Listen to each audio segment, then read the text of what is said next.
अमरावतीच्या परतवाडातील तरुणींचे अश्लील video viral करणारा अखेर अटकेत आहे। मोहम्मद तन्वीर नावाच्या युवकाने अनेक तरुणींना प्रेमाच्या जाळ्यात ओढत लैंगिक अत्याचार केल्याचा आरोप आहे। आरोपीकडून मोबाईल जप्त करण्यात आलाय। लैंगिक शोषणाचे व्हिडिओ असल्याची शक्यता आहे। आरोपी मोहम्मद तन्वीरकडून 180 तरुणींचं लैंगिक शोषण करण्यात आलंय। भाजप खासदार अनिल बोंडेंनी हा दावा केलाय।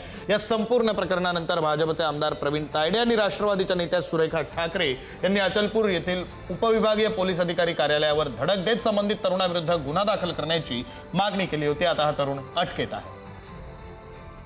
व्हिडिओ काढणारा तो एकटाच नाहीये, त्याला व्हिडिओ काढण्यासाठी मदत करणारे सुद्धा आहेत आणि या संपूर्ण प्रकरणाच्या खोलाशी गेलं पाहिजे। यासाठी मी एसपींना भेटणार आहे। परंतु अमरावतीमधल्या सर्व मुलींना माझं आव्हान आहे की अशा जाळ्यात अडकू नका आणि आपलं जीवन नरकात घालवू नका।